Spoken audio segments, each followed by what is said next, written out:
Hello everybody, in this video I have a mixed media process to share with you with the Thompson's Craft Supplies design team. I'm just doing my piece on some packaging here. It was a Finnaver stencil, one of the large stencils, and I'm going to add a couple of layers of heavy gesso to that for my base. It did need a couple of layers. I had to dry between layers because that packaging had a kind of shiny surface to it. The gesso was sort of sliding all over the place, so yeah, I had to, as I said, dry between layers. The black gesso, however, went on straight away, so I don't know the science of that, but there we go. I do get asked occasionally about these mixed media pieces that are just done on a piece of packaging or a piece of canvas or a piece of woodboard or MDF or whatever. People say, what's the point? What do you do with it? Like, it's not a scrapbook that you put in an album. It's not like an art journal thing that's in a book. It's not a card that you give to someone. Like, what's the point? And I understand that. I really, really do. I kind of used to have that view myself, but honestly, for me, it's just about being creative for a little while. It doesn't matter what you do with it afterwards. It can go in the bin for all I care. It doesn't, but just it's about the creative process. Just enjoy yourself, switch off for a bit and be creative. And the other way to look at it is just it's an art journal piece that's just not in a book. Sometimes I feel like doing something creative, but it may end up with too many layers or something, like chipboard or whatever, to go in an art journal. So I know some people do put chipboard and stuff in art journal. That's not the point, but you know what I mean. So yeah, I mean, yes, no, it's not going in an album. No, it may be given to someone, I don't know. But yeah, there is no point really other than just being creative. So anyways, just saying, because I do get asked that sometimes. So what I had done is that paper from Mintay with the door on. I thought I was going to have the door as my background, so I cut that out. But then I noticed the spiral staircase, and I thought I'd include that instead. So I sort of fussy cut around. It has like all the florals and some random bits like a camera bag or a satchel or something and a coffee cup. So I decided to fussy cut around those instead, and then I decided actually I'm going to use the spiral staircase instead of the door, just because I just like the way that looks. So with that cut out, I'm just doing a little bit of stenciling on my background. The brick stencil that has like brick at the top and the crackle at the bottom is from Holtz. I use crackle paste for that, and this stencil is a Prima one. I just wanted to get those kind of ivy leaves on the brickwork just added to that. And then I thought I would do a little bit of fussy cutting for some elements. You can see there that pink thing. Basically, you can't really use a heat tool on crackle paste because it won't crackle very well. But I have a fan on my desk for summer, and I thought, well, maybe if I just kind of angle my fan at my crackle paste, it's not a heat tool, it's different, but it may just encourage the drying to speed up, which it did. So, like, if you've got a little desk fan, it dries crackle paste much quicker and it still crackles, so yay for finding that out. Anyway, when that was dry, I'm going to start colouring my background. I added some Distress Oxide spray in Tattered Rose and then added a little bit of water, let it drip down the page. And then here I'm adding a gelato. The colour is Guava, I think, and I'm starting off like just sort of drawing it straight on and then using a water brush to move the pigment around a little bit. And then I thought that was a little bit too strong a colour, so I'm just going to pick up colour straight from the gelato with my water brush and just do it to highlight some of the stenciled elements and stuff like that.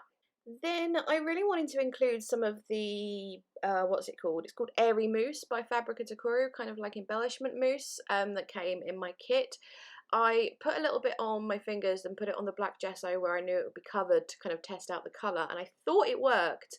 The colour is peach, I think, and I'm using this Prima stencil to do some stenciling, and then when that was dry, I wasn't loving the colour that strong. It was a little bit too orange, so I'm spraying over that with some Dina Wakley Gloss Spray in Carnation. I left that to dry, and then I left it overnight. Oh no, I stuck my paper down first, sorry, yes, I stuck this down first. I'm just straightening out the bottom so it's going to lie flush with the base, and then I went around the edges with Distress Oxide in pumice stone, just so there's like a little bit of something. Pumice stone is not too in your face, it's a very subtle sort of colour.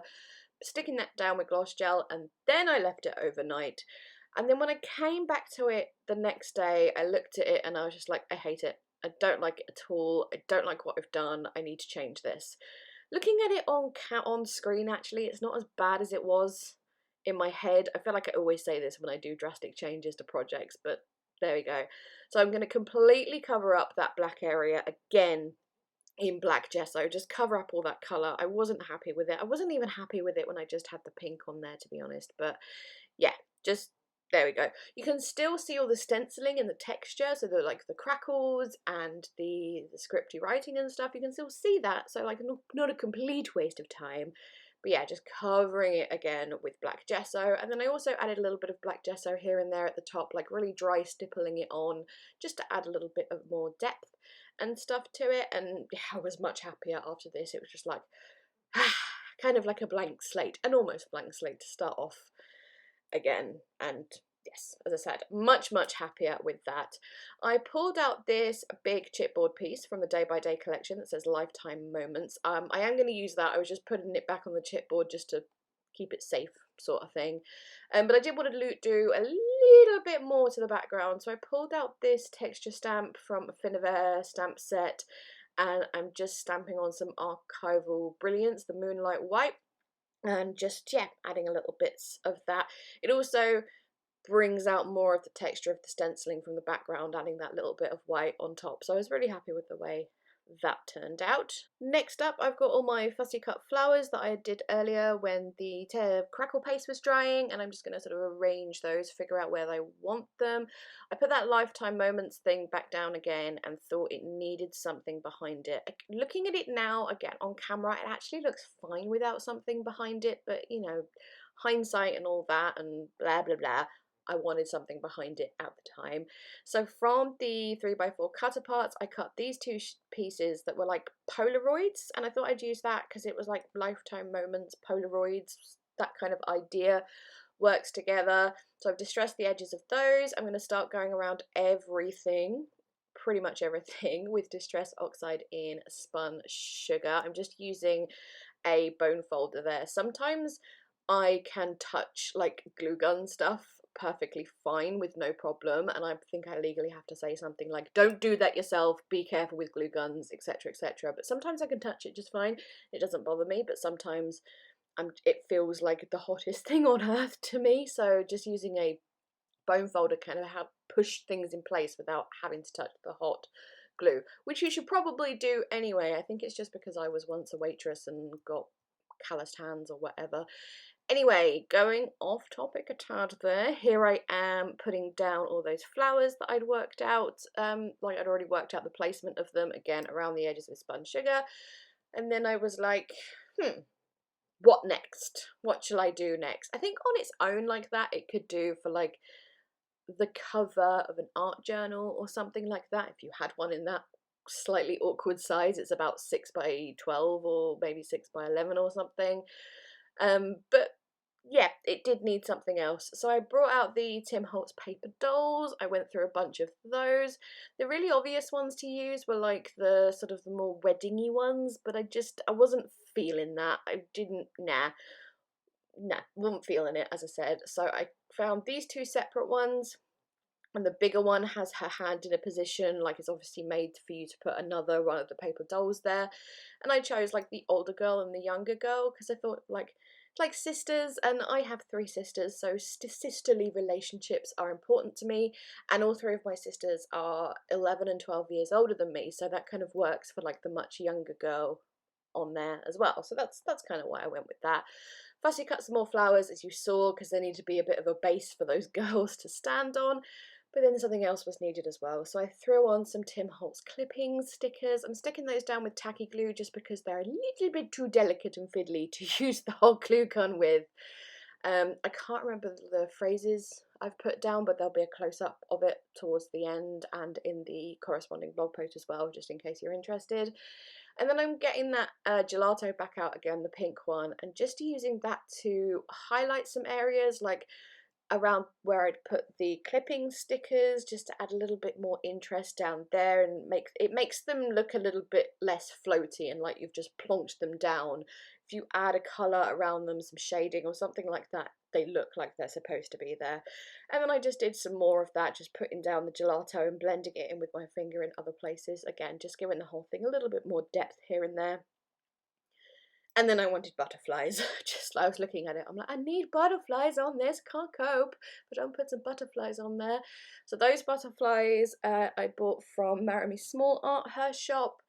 I don't think they're one of her designs, just one of the things she stocks. But there's it's called Always and Forever or something, a pack. I'll see if I can link it for you. But yeah, I just added Fussy Cut, a few pink butterflies from there, just popping them on. Did the spun sugar again, obviously, to make it all matchy. And then once the butterflies are down, I'm going to add some white splatters, because of course I am. This is Dina Wakley Gloss Spray in the colour white, obviously.